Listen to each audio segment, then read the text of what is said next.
Boa noite, queridos irmãos, queridas irmãs. Sejam bem-vindos ao espaço da Sociedade Espírita de Auxílio e Fraternidade, que mais uma vez, como todas as quartas-feiras, leva aos corações amigos um tema que tem como base o nosso Evangelho segundo o Espiritismo, obra básica, uma das obras básicas da doutrina espírita. No Evangelho segundo o Espiritismo, então, no capítulo 7, nós temos o título Bem-aventurados os pobres de espírito.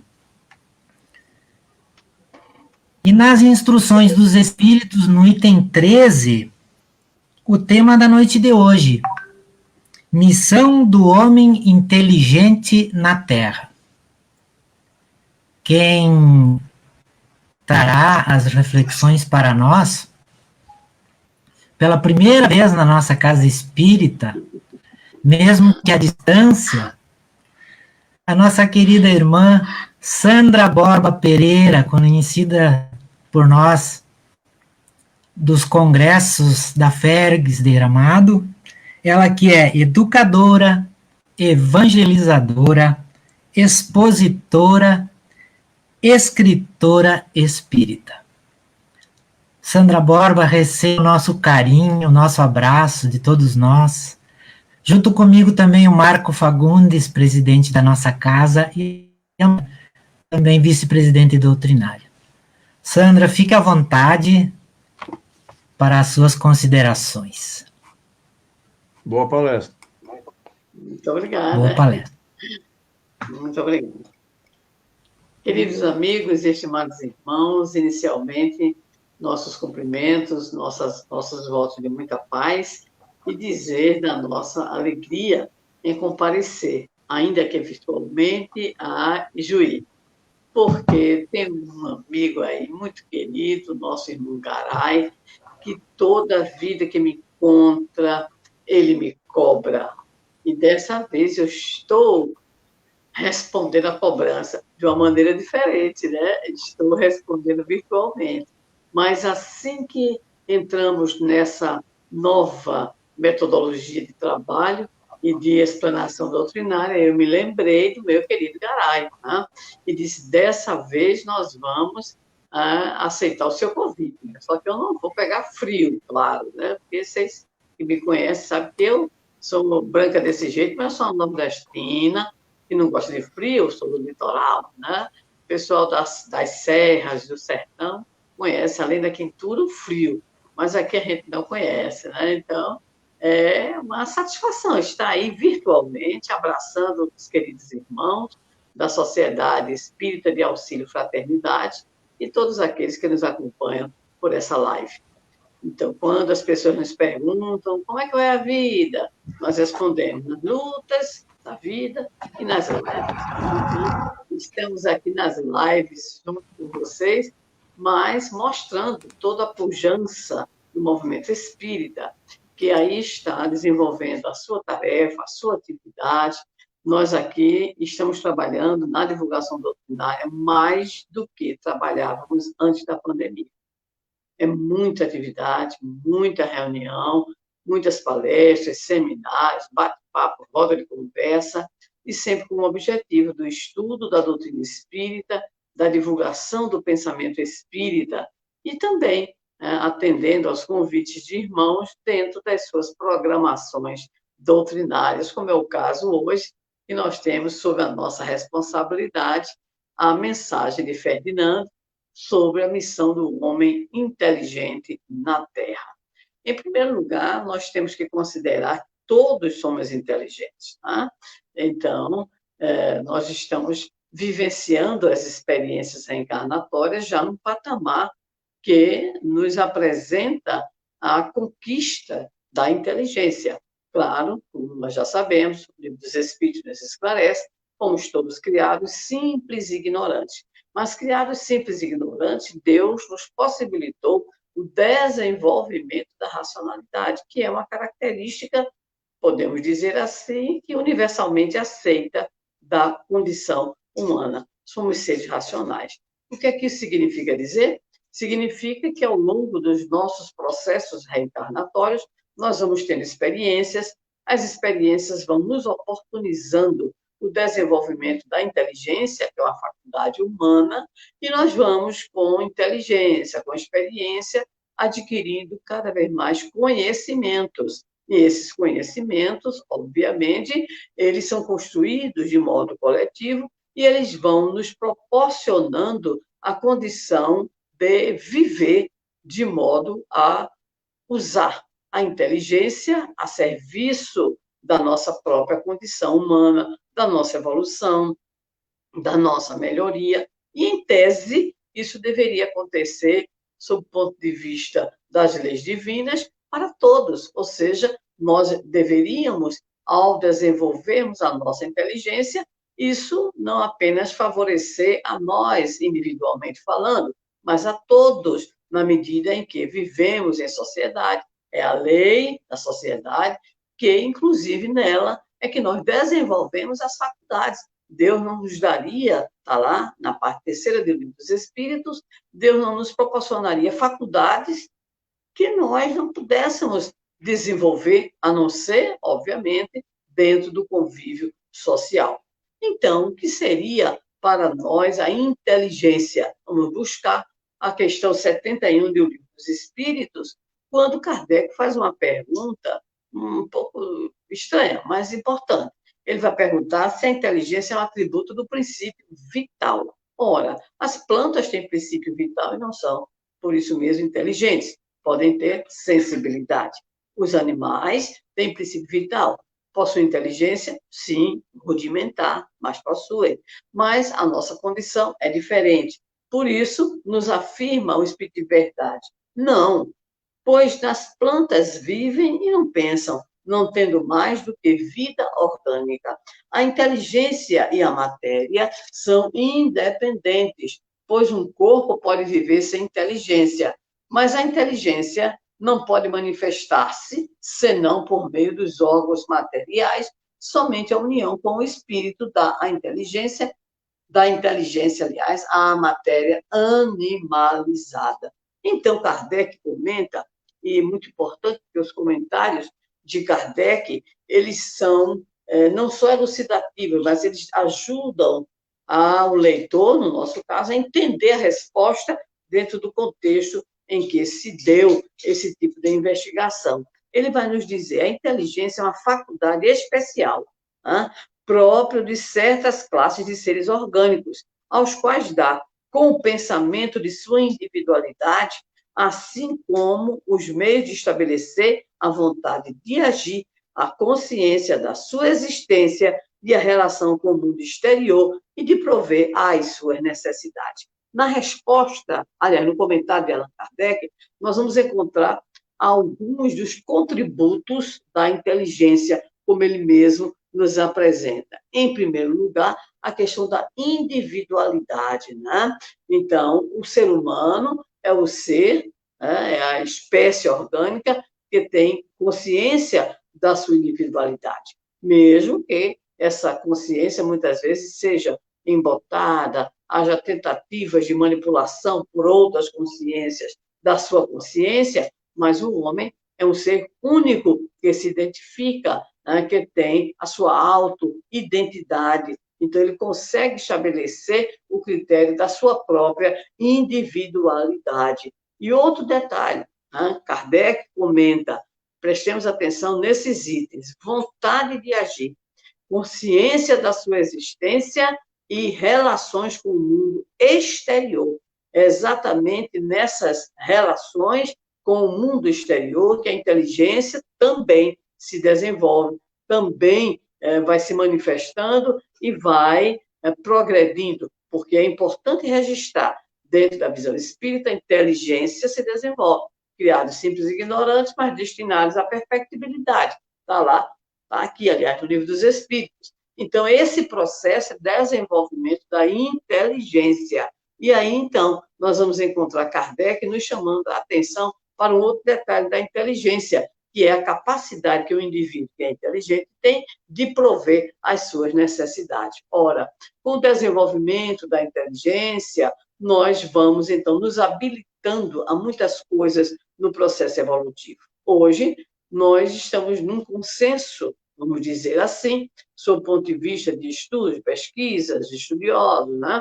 Pesquisadores, cientistas, filósofos, que nós somos seres abertos ao processo de aprendizagem, o que significa dizer que essa nossa inteligência, essa faculdade, nos habilita a aprender e a reaprender.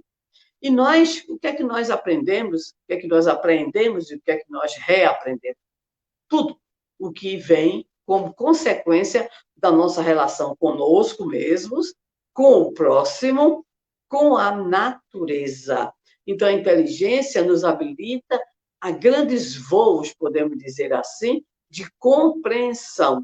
E isso nos faculta algo muito importante no processo evolutivo, que é exatamente a capacidade de escolha. Né? Isso é muito importante, porque as experiências, isso no processo evolutivo, essas experiências vão nos proporcionando conhecimentos, o conhecimento vai nos proporcionando a capacidade, por exemplo, de escolha, agir, como diz Kardec, em conformidade com a nossa vontade, e assim por diante. Então, somos seres inteligentes, somos seres de aprendizagem. E perante aquilo que a doutrina espírita nos apresenta, nós sabemos que somos seres de aprendizagem em tudo e em todos os momentos. Reencarnados, desencarnados, nós estamos sempre em processos de aprendizagem. É aí que a inteligência ela vai cada vez mais se constituindo como uma faculdade importantíssima para o nosso progresso espiritual, o nosso progresso completo, que é a expressão usada pelos próprios espíritos, os imortais que responderam a nosso Kardec. Mas acontece que nem sempre nós conseguimos, no desenvolvimento dessa inteligência, seguir para e passo ao lado com outro progresso, outro desenvolvimento que devemos buscar, que é o desenvolvimento ou progresso de ordem moral. Ou seja, para que o progresso completo exista, a espiritualidade nos afirma, parte terceira do Livro dos Espíritos. Seria preciso, então, que nós pudéssemos ter, simultaneamente, o progresso intelectual e o progresso moral. Mas é o próprio Espírito de verdade que reconhece que o desenvolvimento do progresso intelectual se dá constantemente, se dá sempre. E poderíamos, acrescentando, né, comentando, dizer que basta uma dificuldade, basta um problema, basta um desejo, um interesse, né? E aí o desenvolvimento intelectual, o progresso intelectual vai. Então, nós hoje vivenciamos a pandemia. E o que é que nós temos hoje? Nós temos aí dezenas de pesquisa, de grupos trabalhando para a fabricação da vacina, para a descoberta e fabricação da vacina. A vacina, né, em relação ao vírus, o coronavírus, o famoso coronavírus, que é o personagem mais famoso do século até agora, né?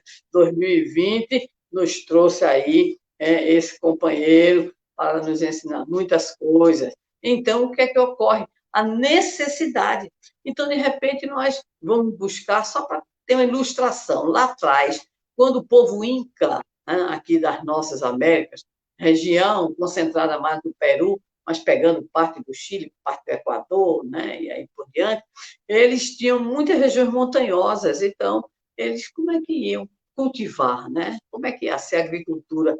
Eles criaram, então, os famosos degraus, né? E mais adiante, esse processo recebeu o nome de terraceamento, né? E geralmente dizia assim, foram os asiáticos. Não foram só os asiáticos que descobriram lá atrás, não. Aqui, sem contato nenhum com os asiáticos, os incas também descobriram. Então, basta o quê? Uma dificuldade.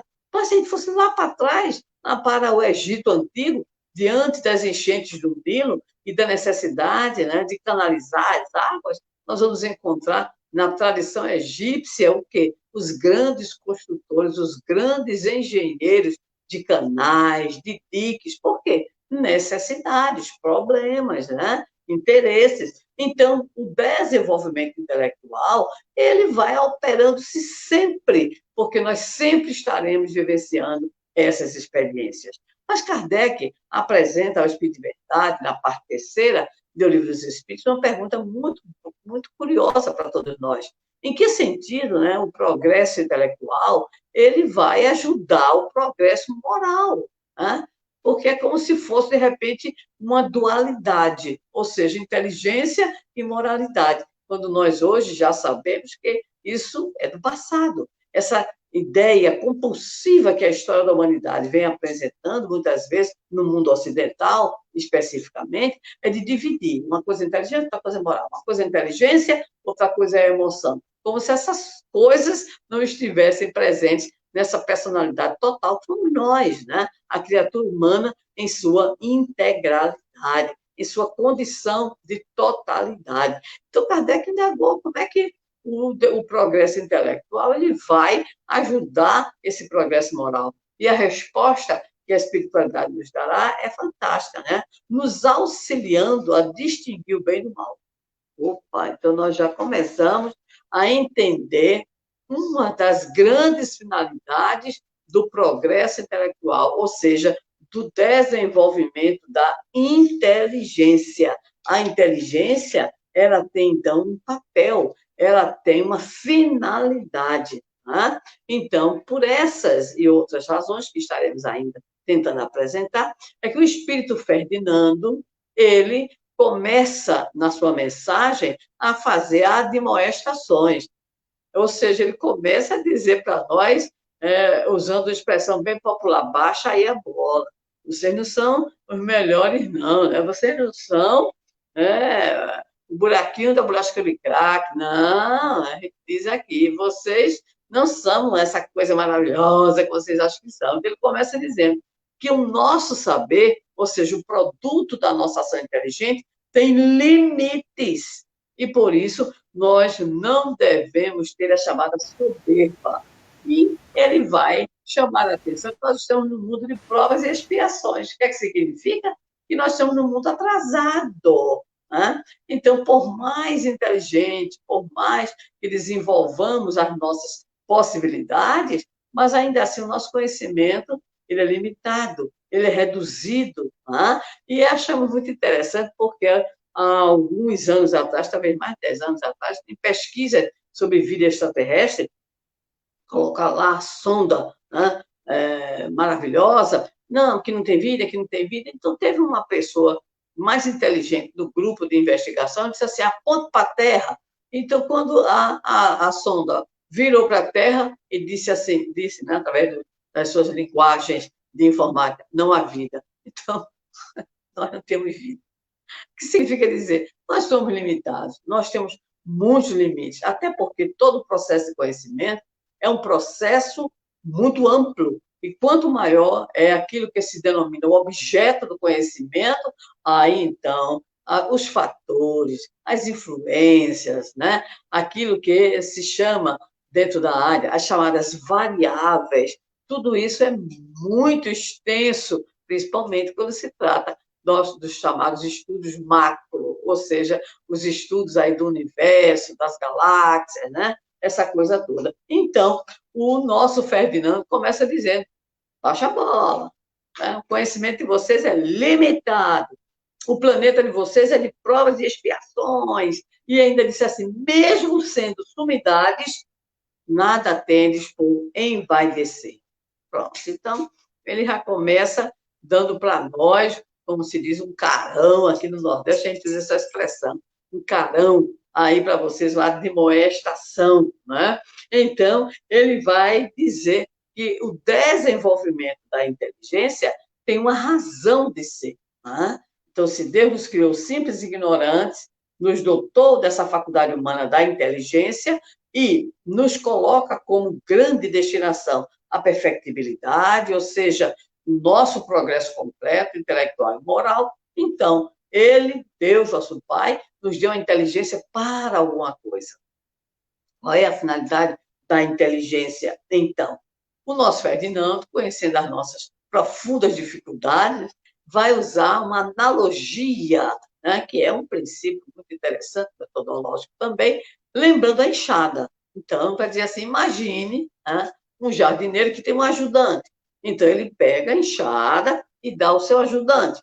A mensagem que está presente na entrega da enxada ao ajudante significaria, normalmente, ou nitidamente, ou obviamente, que o ajudante deveria cavar, enfim, né, trabalhar com a terra.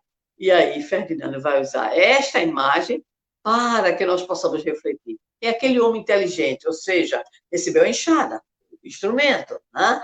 E aí, o que é que ele vai fazer com esse instrumento?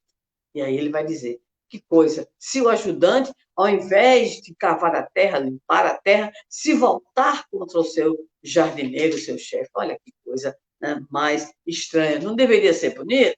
Então, Ferdinando também pega aí, né, na veia e vai dizer que também o homem dito inteligente, que na verdade é muito mais pretensioso do que qualquer outra coisa, também deve receber ou deve passar por algumas situações até que ele possa entender qual é a finalidade dessa sua capacidade intelectiva. E aí há um comentário do Ferdinando que é muito curioso.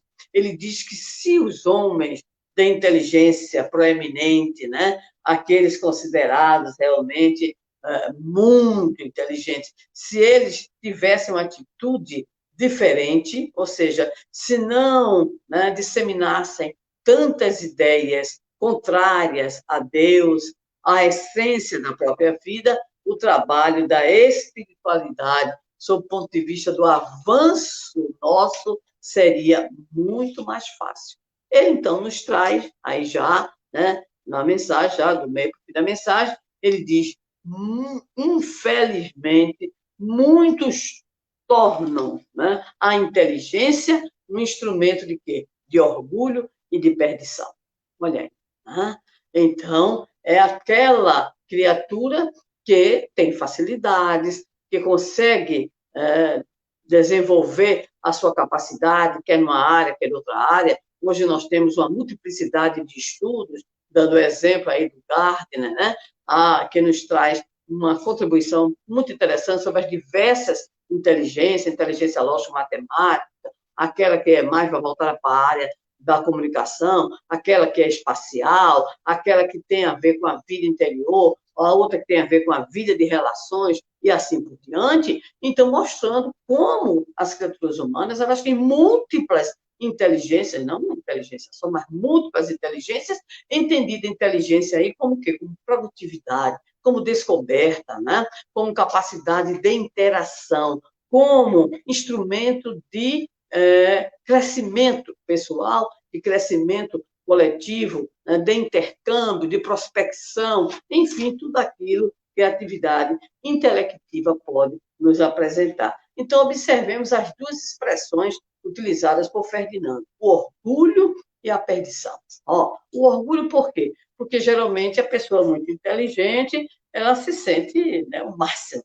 Existe uma história que é atribuída a Paulo Freire, não conseguimos encontrar realmente a fonte dessa história, mas é muito interessante. Diz que um professor e um advogado precisavam atravessar, em determinado momento de suas vidas, né, uma grande extensão d'água, né, um rio, enfim, acho que um mar, provavelmente, né, para se dirigir a uma ilha. E aí, então, o barqueiro lá está, né, remando, remando. E, de repente, então, a advogada, a pessoa da área das leis, faz uma pergunta: conhece das leis? E o homem diz, na sua simplicidade, o barqueiro, não, não conheço, não tenho estudo, né? Conheço, não. E aí ela diz para ele, perdeu a metade da vida, porque a vida é feita de leis, a vida de sociedade. E o professor, para não ficar atrás, né? Disse assim, e aí, o que é que conhece mais? O que é que estudou? Né? O que é que sabe de todas as disciplinas, português, matemática? O homem disse, não, nunca fui à escola, não. Né? Nunca fui, não tive estudo, não. Estou vivo aqui do barco, né? Meu pai também era barqueiro, e assim por diante. Pois é, perdeu a metade da vida. Então, metade de um, metade do outro, né? Parece que era a vida toda. Aí vem uma grande onda, né? Uma grande onda, o barqueiro se assusta, mas pergunta eles dois, vocês sabem nadar? E eles respondem, não, eu disse, que pena, vão perder a vida toda. Essa historinha é para mostrar que não existe um saber maior, mais importante que o outro saber. A depender do momento da vida, né, esses saberes, eles têm sua importância, eles podem ser saberes diferentes, mas não saberes tão superiores que possam ser tratados nessa perspectiva, então, do orgulho. Mas é isso que muitas vezes acontece. Basta que nós busquemos as grandes narrativas, nós mesmos temos experiências, o aluno mais importante da escola, né? O aluno mais aplicado da sala, parece que tem uma aura em torno dele, né? Em torno dela, se for a mulher, em muitos casos aí tem a mulherada, né, tem ganho, inclusive muitas competições internacionais, xadrez, Olimpíadas de Matemática, Física, e assim por diante, né? Então, o que é que ocorre? É como se fosse a inteligência, essa capacidade, essa facilidade, né? É como se isso representasse o quê? Representasse um patrimônio que a criatura usa para se expor, para, né, se apresentar como muito importante, para se destacar. Isso me fez lembrar, há poucos dias, recebi, acho que muitos de vocês receberam, né, uma notícia, aliás, de um jornal. A pergunta era assim, você sabe quem é o médico mais jovem do mundo? 14 anos, né, afrodescendente, mora no Reino Unido, e desde 6 anos estudava em Oxford, e é neurocirurgião. Mas na mesma universidade, ele fez também um curso de História e de Filosofia. Né? É um menino lindo, adolescente, 14 anos, muito fofo, muito bonitinho, e ele diz assim, eu quero mudar o mundo.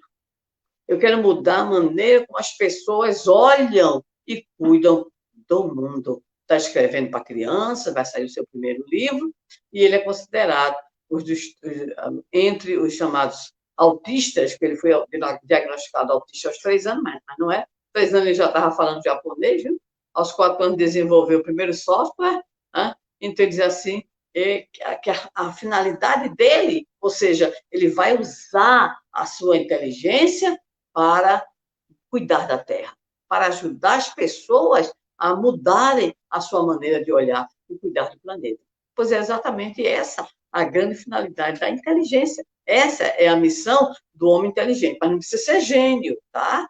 Para a gente poder entender que todos somos inteligentes, então todos temos, nas nossas múltiplas áreas de atividade, nós temos também as nossas competências e, consequentemente, a nossa tarefa e a nossa missão. Mas aqueles que se ensoberbecem, se sentem o máximo, né? Então, esse se sentir o máximo representa uma atitude infantil.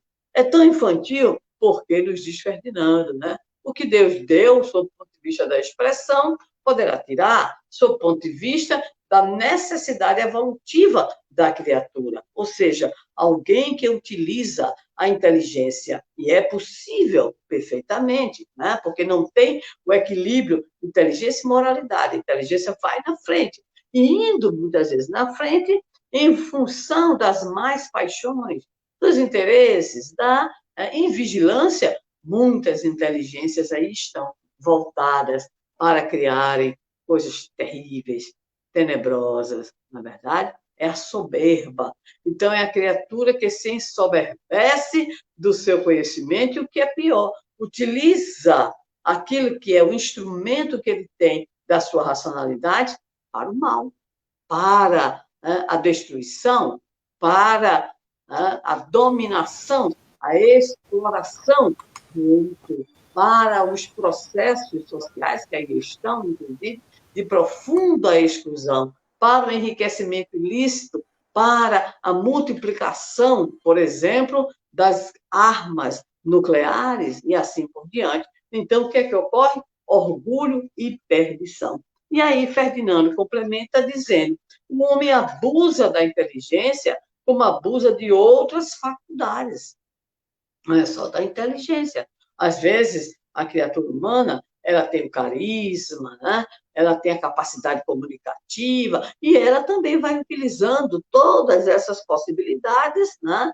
Mas para o atendimento do seu orgulho, do seu egoísmo, da sua vaidade, ou daquilo que é o seu interesse, né, mais imediato, no que diz respeito a poder, no que diz respeito às conquistas de ordem material. Então, Ferdinando culmina dizendo o seguinte: não faltam não falta de jeito nenhum, né, ensinamentos que advirtam ao homem que uma mão poderosa pode retirar o que concedeu. Então, o chamamento de Ferdinando em relação ao uso da inteligência é exatamente que aquilo que Deus nos deu, tirará, pode retirar. Aí alguém diz assim, nossa, e Deus vai retirar a nossa inteligência? Então, prestemos atenção, não é retirar, é que o processo evolutivo reclama que tenhamos responsabilidade no uso das faculdades. E quando nós sabemos perfeitamente, nós encontramos no Livro dos Espíritos, no Livro dos Médiuns, pelas manifestações mediúnicas e outras obras, né? Quando nós não sabemos lidar com a faculdade, ou com aquilo que Deus nos deu, quando nós usamos todas essas faculdades para o quê? Para, de repente, canalizar a nossa energia para a maldade, nós nos comprometemos perante a lei do natural. E esse comprometimento resultará, não tenhamos dúvida alguma, em comprometimentos espirituais. Então, não é em vão que nós identificamos as crianças que renascem com graves problemas de ordem mental. Né? Nós não poderíamos nos admirar pelo desenvolvimento, inclusive, nas últimas décadas, de muitas doenças mentais, porque é como se nós não tivéssemos essa capacidade, né, que Deus nos deu, mas que nós não usamos porque permitimos que as nossas más paixões, elas, né, se avolumem e neutralizem essa tendência natural ao bom, ao belo e ao certo, para que tudo isso seja abafado, mas para que nós possamos ter acesso aos nossos interesses de ordem pessoal. Então, quando isso acontece, Deus nos possibilita, através do mecanismo pedagógico da reencarnação, as oportunidades de resgate, as oportunidades de refazimento, as oportunidades de regenerarmos dentro dos diversos contextos nos quais adquirimos também esses comprometimentos de ordem espiritual.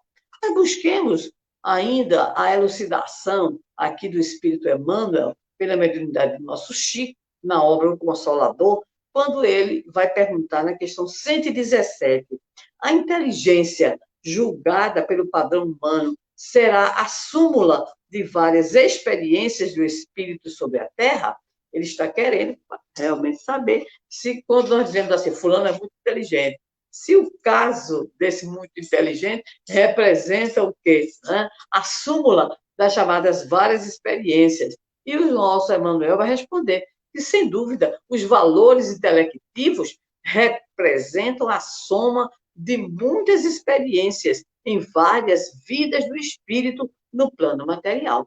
Uma inteligência profunda significa um imenso acervo de lutas planetárias. Atingida essa posição, se o homem guarda consigo uma expressão idêntica de progresso espiritual pelo sentimento, então estará apto a elevar-se a novas esferas do infinito para a conquista de sua perfeição. Não nos esqueçamos que é o mesmo Emmanuel que vai usar uma imagem muito bonita sobre a questão do progresso, quando ele vai falar das asas que nos conduzem ao processo evolutivo. Ele vai falar da asa da inteligência e a asa do sentimento. Então, é o grande voo do espírito imortal nessa direção. É a ideia que os espíritos trazem para Kardec na parte terceira do Livro dos Espíritos, especificamente quando trata da chamada lei do progresso. Então, o progresso completo vai unir inteligência, razão, a emoção, sentimento, moralidade. Então, o voo poderá se dar. Mas nós sabemos, como dizíamos anteriormente, que o desenvolvimento, o progresso intelectual, ele vai acontecendo sempre.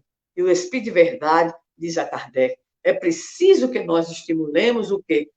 Desenvolvimento moral. Mas por que é difícil esse desenvolvimento moral? Porque ele reclama de nós o quê? Vamos lá, autoconhecimento, né? Exercício da vontade de mudar, lutar contra as resistências próprias nossas, nossos mecanismos de defesa, né? Que estão assim apostos para dizer, não, muda não, tá bom como está. Né?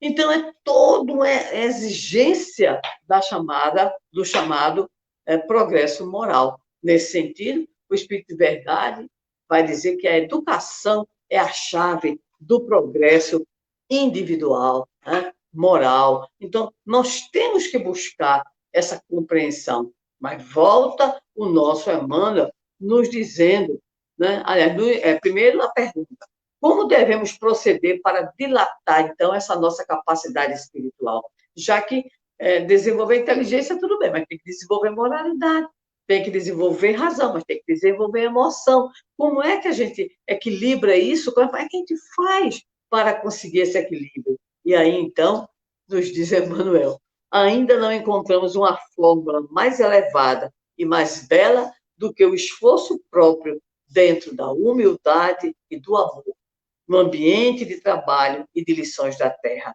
onde Jesus houve por bem instalar a nossa oficina de perfectibilidade para a futura elevação dos nossos destinos de espíritos imortais. Que resposta extraordinária, né? Então, a Terra, a experiência reencarnatória, olha que expressão, é a nossa oficina de perfectibilidade, que é a dos simples ignorantes, destinados à perfectibilidade. Como? Através das múltiplas existências, as nossas encarnações, que são cenários de aprendizagens. Que aprendizagens? Aprendizagens intelectivas, aprendizagens volitivas, aprendizagens afetivas, emotivas, e assim por diante, para que nós realmente consigamos deflagrar o grande voo, né? O voo na direção da nossa perfectibilidade. Mas existe também uma perguntinha muito importante aqui no Consolador, a de número 131,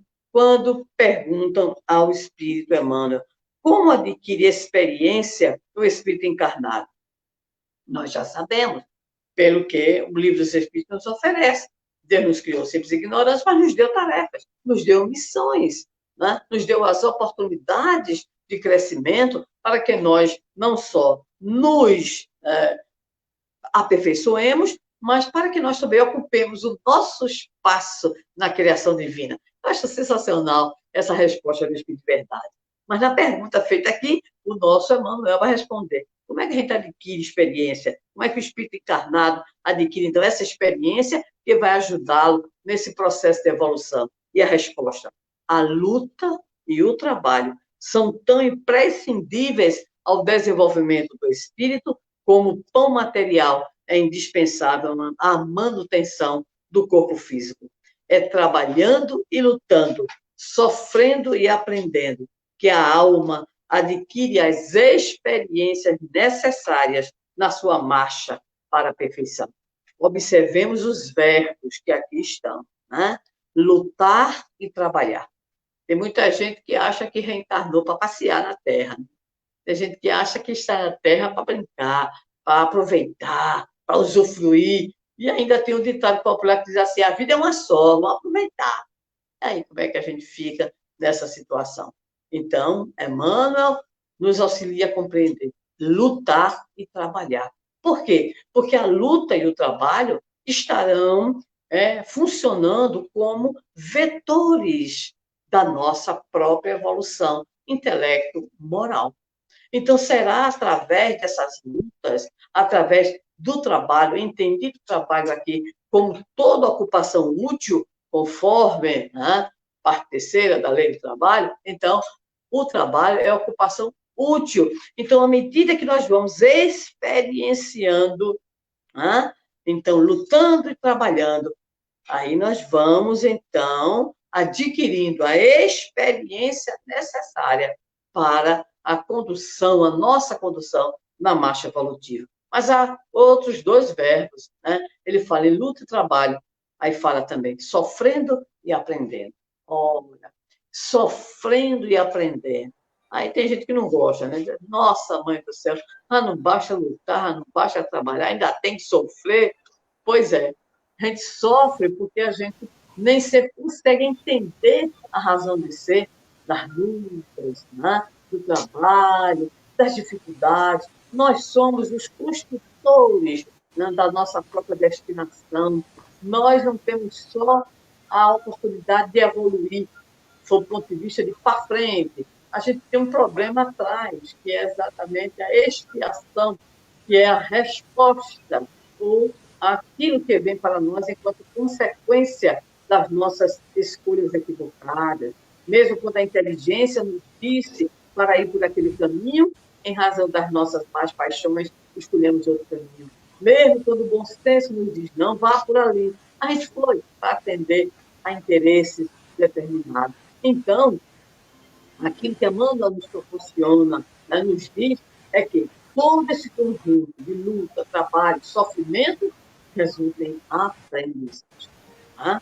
Então, somos seres inteligentes e somos seres de aprendizagem. Por essa razão, Jesus, conforme João 8,32, conhecereis a verdade, ela vos libertará. Libertará de quê? Da ignorância, do fanatismo, do erro, do equívoco, e dentro desses equívocos, o orgulho e a soberba, por possuirmos, né, uma capacidade racional que nos considera muitas vezes acima dos nossos irmãos. Por essa razão é que a mensagem está no capítulo Bem-aventurados os pobres de espírito, que são muito humildes. Se alguém pode indagar nesse momento, mas será que existe algum gênio, alguma alma muito inteligente que tenha sido humilde? Tem, porque geralmente nós não conhecemos, né? Nós não temos, muitas vezes, esse contato com essas histórias. Vou citar somente dois aqui, né? Vou citar três. Né? A figura, por exemplo, de Sócrates. É preciso que nós busquemos, não precisamos de tantas informações para saber a figura de Sócrates, grande pensador da Grécia Antiga, de Atenas, e vê-lo como um homem tão sábio que, no enigma ali, ele vai receber, através da própria mediunidade, a resposta para ele, que o homem mais sábio do mundo era ele. E aí ele disse, mas como? Eu só sei que nada sei. E aí, né, é exatamente essa a resposta. Você sabe que nada sabe, ou seja, você tem humildade em reconhecer que sabe muito pouco diante de tudo que se tem que conhecer, o enigma de Delfos. Né? Então, vai acontecer exatamente isso. A figura de Sócrates é a figura que até mais se estuda, até hoje se busca muita coisa do trabalho em torno da trilogia lá grega, Sócrates, Platão e Aristóteles. Mas a figura de Sócrates assume essa proeminência. Mas eu só sei que nada sei. E é exatamente por isso que eu só sei que nada sei.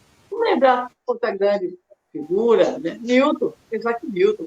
Nós, muitas vezes, conhecemos dele as leis de Newton, todo o trabalho matemático dele, física, matemática, mas poucos sabem que Isaac Newton tinha uma profunda sensibilidade em relação ao divino. E, certa feita, ele mandou construir, a partir das informações da época, como se fosse, via mecânica, como se fosse um pequeno sistema solar. E aí, então, chega um amigo dele que é materialista, ele aciona lá mecanicamente e tudo começa a girar, aquela coisa maravilhosa, né? Os planetas em movimento de rotação e, ao mesmo tempo, translando em torno do Sol. E o homem fica encantado com aquela inventividade. Olha, Danilo pergunta, quem fez? Ele responde, ninguém. Como assim, ninguém? Quem fez? Ninguém. O Danilo era materialista, né? E aí, então, tanto me insistir até se aborrecer, quem fez? Ninguém. Por que você está me dizendo isso? Porque você não é materialista? Você vê um brinquedo, você está tão emocionado procurando saber quem fez. Então, feriado para saber quem fez. Contempla o universo, como é que você não vê, né, a inteligência divina organizando, então, tudo aquilo que nós conhecemos como o espaço. Podemos também lembrar nosso prezado Einstein, não o Einstein jovem. O Einstein jovem é prepotente, é soberbo, mas o Einstein já bem maduro, que dirá exatamente que Deus é realidade. Ele jamais poderia pensar na ciência, em tudo aquilo que ele conseguiu descobrir, sem que não percebesse a presença do divino. Então, a mensagem de Ferdinando é um chamamento de atenção dentro do contexto do capítulo Bem-aventurados dos pobres de espírito. Ou seja, fujamos da soberba, do orgulho, da perdição que a inteligência poderá, né, nos precipitar, não por ela, com a faculdade humana que todos temos, mas pelas nossas atitudes, pelas nossas más paixões, pelos nossos interesses pessoais. Então, utilizemos, cada um de nós, que somos todos inteligentes, né? Utilizemos, então, esta faculdade humana para aquilo que ela realmente foi criada, ou seja, para auxiliar, para, né, que cuidemos de nós, cuidemos do outro, cuidemos do planeta, auxiliemos as inteligências mais simples, sob o ponto de vista de alguma dificuldade, ou seja, para que possamos, na condição até, né, como nos diria Amélia Rodrigues, enquanto encarnada, à época, como educadora católica, somos todos educadores uns dos outros, pelo que falamos ou não falamos, pelo que agimos ou não agimos.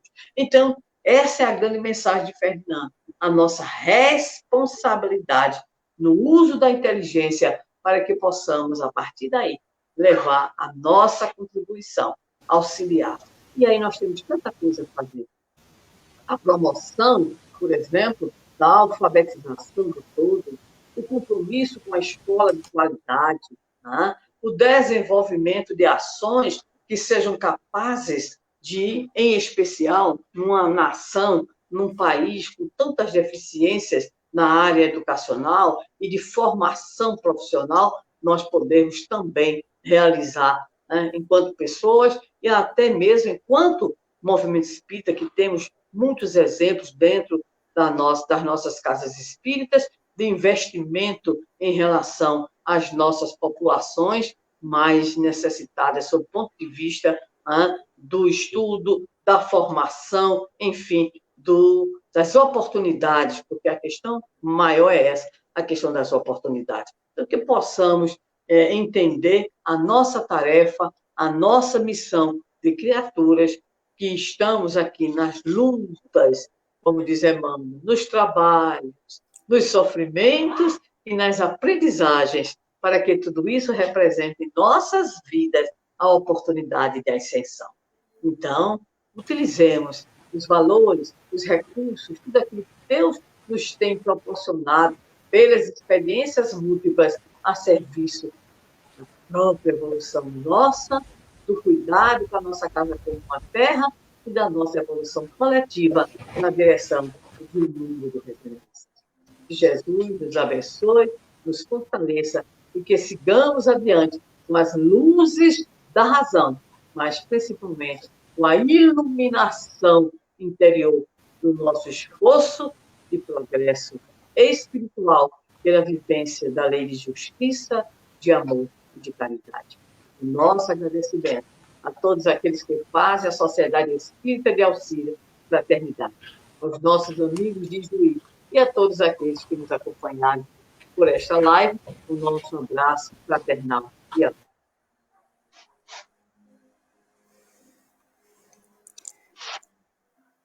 Querida irmã, nós que agradecemos profundamente pela tua presença, mesmo que de maneira online, pelas palavras tão esclarecedoras e tão confortantes. Com certeza, nos auxiliaram a compreender melhor esse texto do Evangelho. E para o encerramento da nossa atividade, vamos então fazer uma oração. Vamos orar neste momento,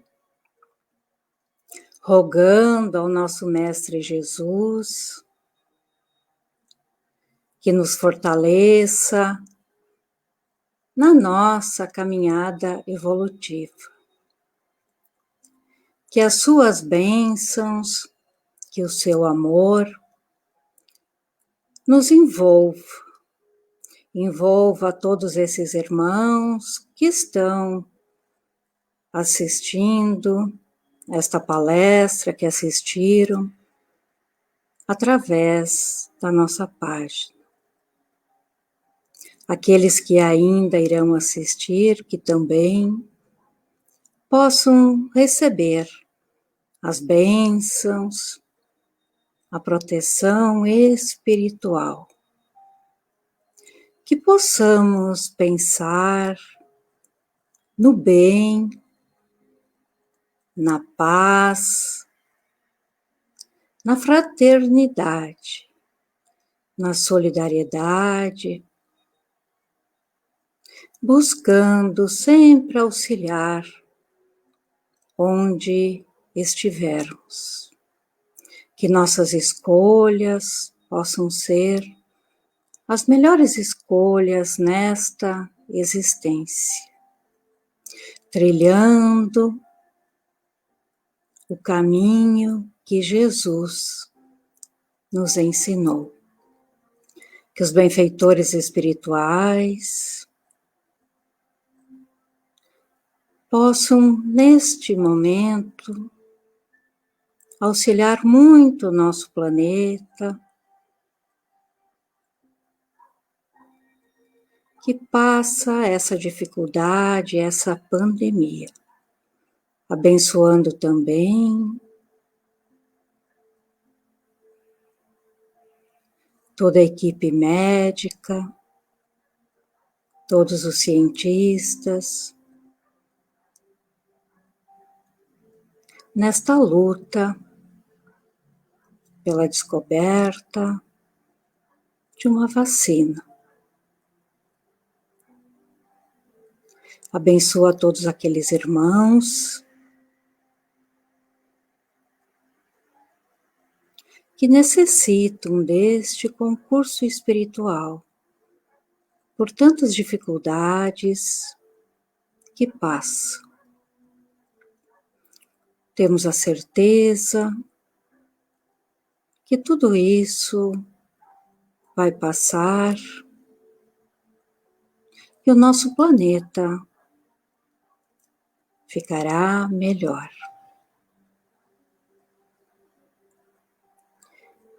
E que essa energia boa que vem do alto possa nos envolver no final dessa atividade e rogamos ainda toda a proteção e o amparo para nossa querida irmã Sandra e sua família. Ela que tanto tem se dedicado ao nosso movimento espírita. Possa sempre ter toda essa proteção divina. E assim, é com muito carinho e muita gratidão que vamos encerrar o trabalho dessa noite, essa atividade que é realizada de forma online na página de nossa casa. Uma boa noite a todos, muita paz nos seus corações. Que assim seja.